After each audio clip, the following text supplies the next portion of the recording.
আসসালামু আলাইকুম। যে যেখানে আছেন আশা করি ভালো আছেন। আজ যে কথাগুলো বলবো সে কথাগুলো হলো আমার প্রবাসী ভাইদের জন্য। আমার প্রবাসী ভাইরা যেভাবে প্রতারণার শিকার হয়, যেভাবে হয়রানির শিকার হয়, সেগুলো আমাদের সরকার দেখে না। সরকার শুধু প্রবাসীর টাকা পাঠায়, সে টাকাটাই খুব গর্ববোধ করে। কিন্তু প্রবাসীরা যে কষ্ট করে দুঃখ করে যে হয়রানি শিকার হয়, সেগুলো দেখার দায়িত্ব কর্তব্য মনে করে না। যেরকম আমি একটা কথা বলি, প্রমাণ দিতে চাই সরকার। এই যে পাশে রাষ্ট্র ইন্ডিয়া, কলকাতা, শ্রীলঙ্কা, নেপাল, তারা 1-1.5 লক্ষ টাকা খরচ করে বিদেশ আসে, কিন্তু এদের বেতন কিন্তু বাংলাদেশের থেকে বেশি। আর আমাদের বাংলাদেশের ভাইরা 4 লক্ষ, 5 লক্ষ, 6 লক্ষ টাকা খরচ করে বিদেশ আসে, তারপরও ভুল জায়গায় পাঠায়। এত টাকা খরচ করে বিদেশ আসে, তারপর কোম্পানি খুঁজে পায় না। অনেক সময় সে প্রবাসীরা না খেয়ে জীবনযাপন করতে পারে। এই যে পাশের রাষ্ট্র 1-1.5 লক্ষ খরচ করে বিদেশ আসে, আর বাংলাদেশের মানুষ 4-5 লক্ষ টাকা খরচ করে বিদেশ আসে, এগুলো সরকার চোখে দেখে না। কেন আসতে হবে? ওই দেশের সরকার যদি 1-1.5 লক্ষ টাকা খরচ করে বিদেশ পাঠাতে পারে, মানে বাংলাদেশের সরকার কেন পারবে না? কেন গরিবের টাকা নিয়ে তাদের বাড়িঘর করতে হবে? যখন প্রবাসীরা বিদেশ আসে বাংলাদেশের মানুষগুলো, তখন সুদি করে আসে, ভর কানের স্বর্ণ বেচে বিক্রি করে আসে, গলার দা বিক্রি করে আসে, জমি বন্ধক করে রেখে বিদেশ আসে, শুধুই আপনাদের কারণে। কারণ আপনারা যে 5 লক্ষ 6 লক্ষ টাকা না নিতেন, তাইলে যারা বিদেশ আসে তাদের বোর কানের দা বিক্রি করতে হতো না, গলার দা বিক্রি করতে না, সুদি টাকা করতে হতো না, জমি বন্ধক করতে হতো না। শুধু আপনাদের দুর্নীতির কারণে আমার প্রবাসী ভাইরা যখন আসে, তারা তাদের বর শখের জিনিসগুলো বিক্রি করে আসে।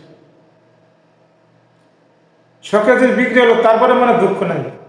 যখন বিদেশে এসে যখন ভুল জায়গায় পড়ে যায়, কোম্পানি খুঁজে পায় না, তখন প্রবাসের মনে কিরকম কষ্ট লাগে আপনারা কি অনুভব করতে পারেন? যারা অফিসে কাজ করেন, সরকারি যারা কাজ করেন,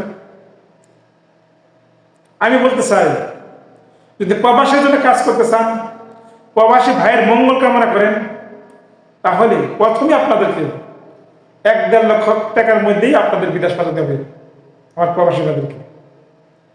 আর বেতন ইন্ডিয়া, পাকিস্তান, তারা যদি 800 টাকা রিয়াল বেতন সৌদি আরব আসতে পারে, আর আমাদের 600 রিয়াল বেতন কেন আসতে হবে?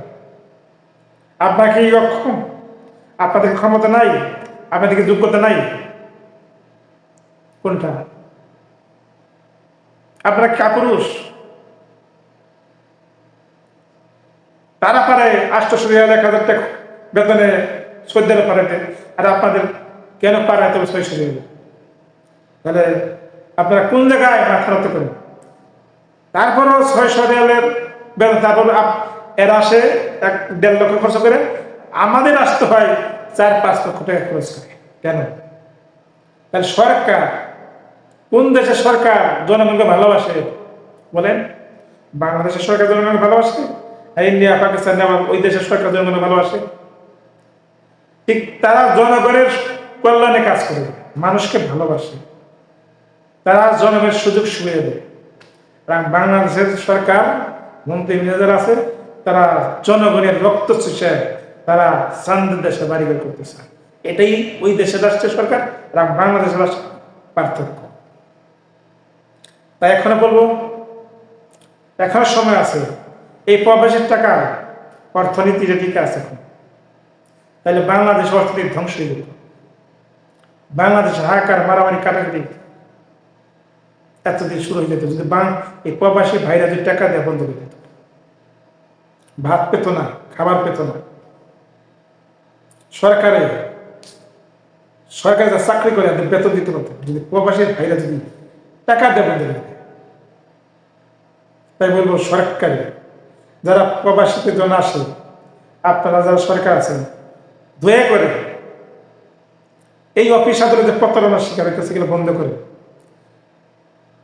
সুন্দরভাবে জনগণের কল্যাণের জন্য প্রবাসীতে লোক পাঠান, প্রবাসীরা হাসি খুশিতে কাজ করবে, আর বেশি বেশি টাকা বাংলাদেশে পাঠাবে, আপনাদেরই সুযোগ সুবিধা ভালো হবে। যাই হোক, অনেক কথা বললাম, কথার মধ্যে ভুল ক্ষমা দেখবেন, ভালো থাকবেন, সুখে থাকবেন, আমাদের দরকার।